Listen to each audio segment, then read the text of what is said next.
A catastrophic comet is headed straight for Earth in Deep Impact, one of 6 new movies we'll be reviewing this week on Siskel and Ebert.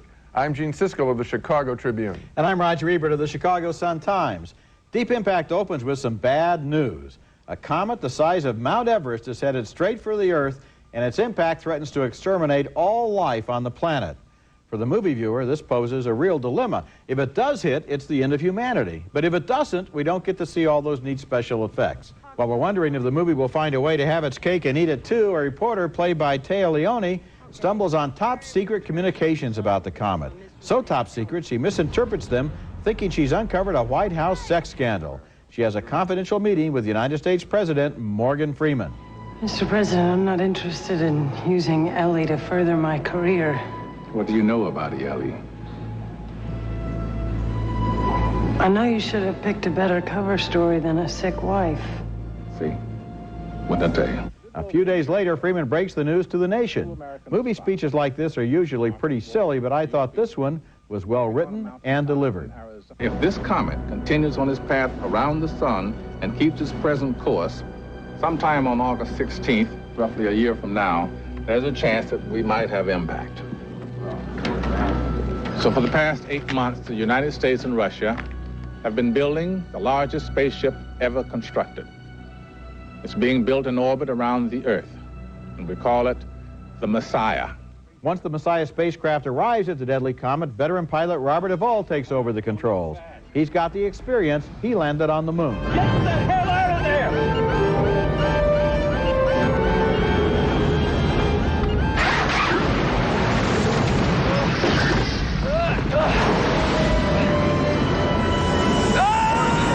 Meanwhile, the nation puts a desperate quota plan into effect, trying to decide who will survive in vast underground caves and who may not.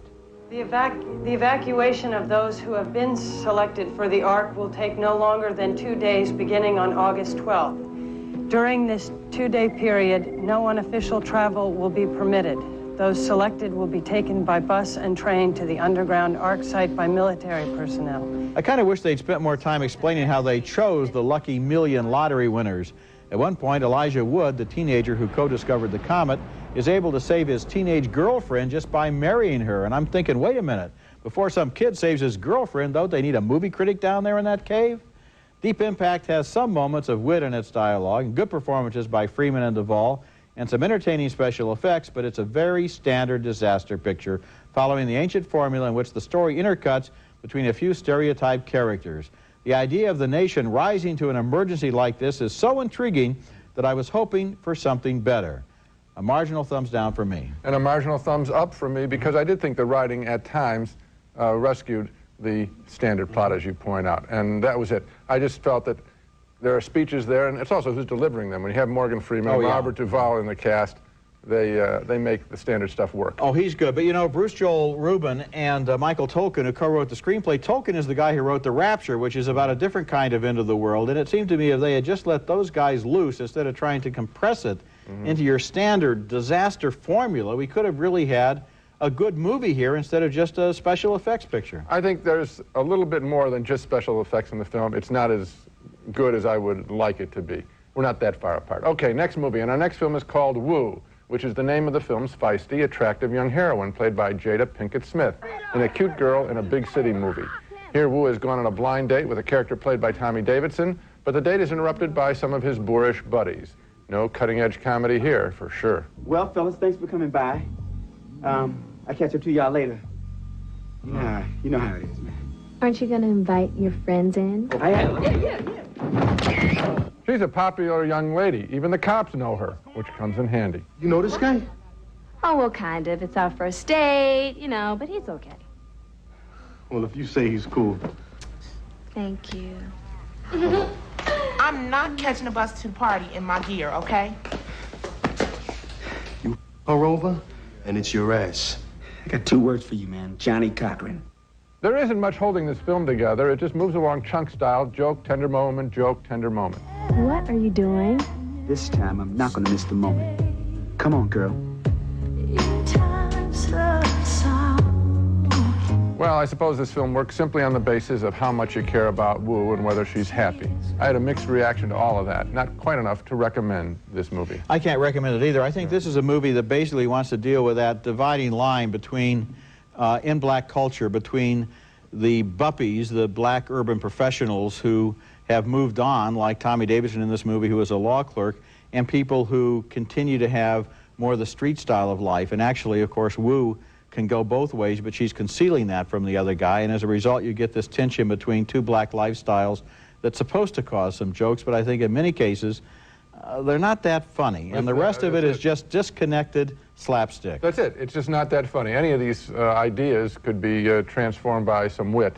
There is no wit in Wu. I'll tell you the movie that Tommy Davidson was in that did this and did it better, and that was Booty Call. We both like that. Yeah, we like Booty Call. Yeah. Later in this show, Mariel Hemingway stars in Louisa May Alcott's Little Men. Prepare to walk that life. And coming up next, Parker Posey and Toni Collette in Clockwatchers about the revenge of the temp workers. You think I'm your little office thief. Oh, you got me. You finally got me. There's a phone call from Mr. Wheeler. Well, I'll just leave him on hold. I'll just get tired and hang up. That's lesson number 1. People that sit in those little glass rooms don't answer the phone before 10. Toni Collette is the new temp worker in a big, unfriendly office, and Parker Posey plays the veteran temp who welcomes her aboard and shows her the ropes in that scene. They star in Clockwatchers, a movie that could almost be called In the Company of Women. It's a sharp-edged black comedy about women office workers who are hired by the hour, treated like dirt, and encouraged to fight among themselves for status and advancement. In the cafeteria, the new girl meets 2 other temps, played by Lisa Kudrow and Alana Eubank. Listen to the dialogue here, the aimless, resentful drift of people trapped in jobs that have absolutely no meaning for them. You know, I got sent to a bank once, and it was a nightmare. I set the alarm off, and the cops came. Ooh, I love the police, huh? How'd you do it? There was this button on the desk, and I kept looking at it every day for a month, and finally, I pushed it. Really? Why? Well, how was I supposed to know? I mean, you know how it goes. They never really explain anything to you when you're a temp. They figure you're not going to be around long enough. These are adult women reduced to policing each other about office supplies as if they were still in the 3rd grade. Paula, do you have a pen? Mine just ran out. Cut it out, will you? Someone might see us talking.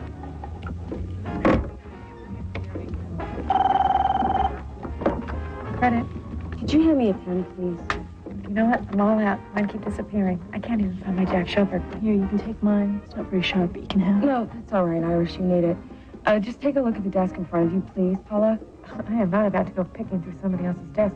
No one is sitting there. In an office like this, everyone holds on to whatever pathetic shreds of authority and power come into their hands. Oh, come on, 5 or 6. I'm on a big project.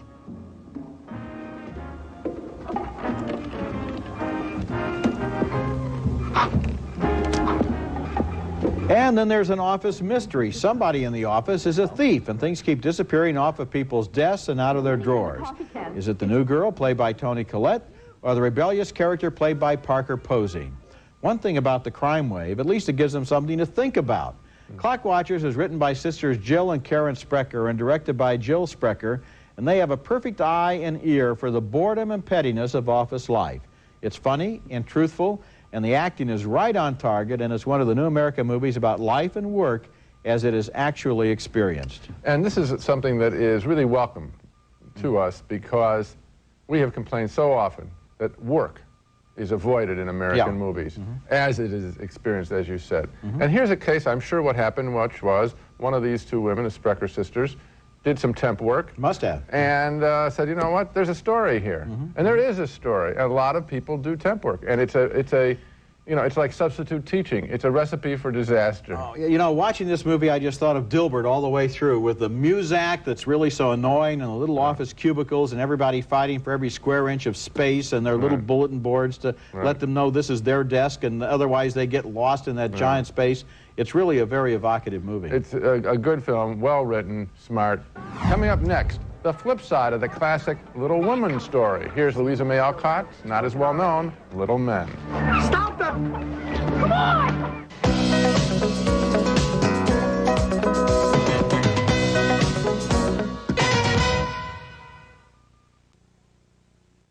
Keep your fists up. You don't want a scrapper get in your face with a whack like that. Hey, come on. Yeah, go, go. Keep moving. Guard your gut, your head. Those are the title characters in Louisa May Alcott's Little Men, her companion piece to her classic Little Women novels, and there's a reason why Little Men is not as well known as Little Women. The young men aren't as indelibly written. It's Boston again, 1871, and street urchin Ben Cook has just picked a man's pocket. But it's his more innocent friend, Nat, played by Michael Callows, who loses his violin and his freedom and is sent to boarding school. No one's gonna hurt you. Sergeant, may I ask what you'll be doing with the boy? We'll book him and leave him at the Wayward House with the rest of the street urchins. Well, perhaps I have an alternative. My sister-in-law has a school. It's a happy, home-like place for boys who need teaching and care and a little bit of kindness. Eventually, Dan, the thief, ends up at the school, too. Mariel Hemingway plays the headmistress, who administers both tough and tender love. Why didn't you come inside? Didn't suppose you'd let me. Just try and see. Her husband, the headmaster, is played by Chris Sarandon. Little Women is a treasure chest of young girls' dreams about their future. By comparison, this Little Men is a compendium of physical hijinks.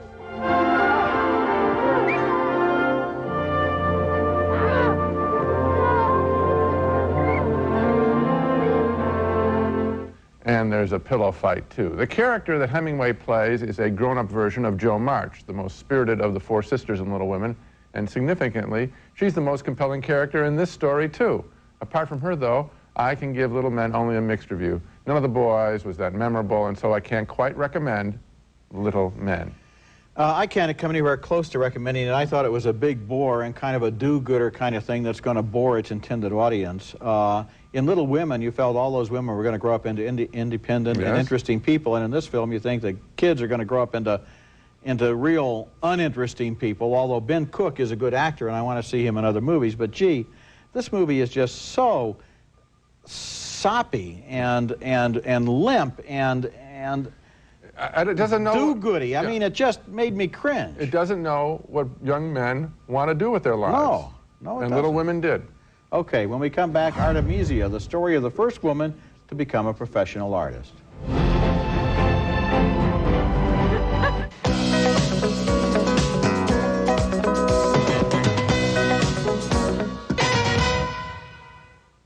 Our next movie, which is as lush as it is informative, tells the story of Artemisia Gentileschi, who grew up in 17th century Italy when serious painting was not considered a suitable occupation for a woman. But Artemisia had a natural gift, and she also had a proud and understanding father who allowed her to work in his studio. He was willing to teach her, but he drew the line at a young woman drawing the male anatomy. Je ne pourrai jamais faire de progrès si on m'empêche de peindre des hommes nus. Artemisia, c'est le Saint-Père, et non pas ton père, qui a décidé que les femmes ne pouvaient pas étudier l'anatomie masculine. That's Michel Serrault as the father and Valentina Cervi, very spirited and determined, as the daughter. A famous painter named Tassi comes to their town to share a papal commission, and she attracts his attention immediately. Ça, c'est le travail de votre père. Mais non, c'est le mien.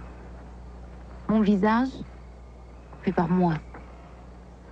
That's Mickey Manashovic as Tassi. The young woman demands to study with him, and her bold self-confidence is attractive to him. Si vous ne les avez pas montrés à l'académie, je suppose.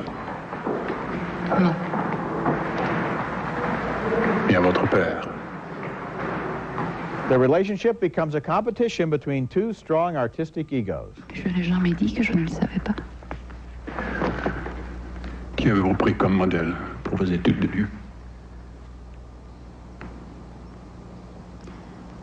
Voulez-vous poser pour moi?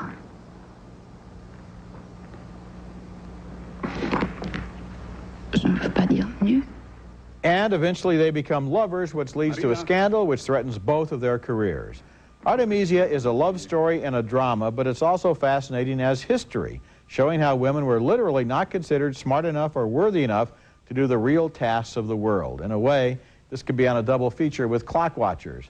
Valentina Chervi is in almost every scene, and her performance reflects Artemisia's original, untamed personality.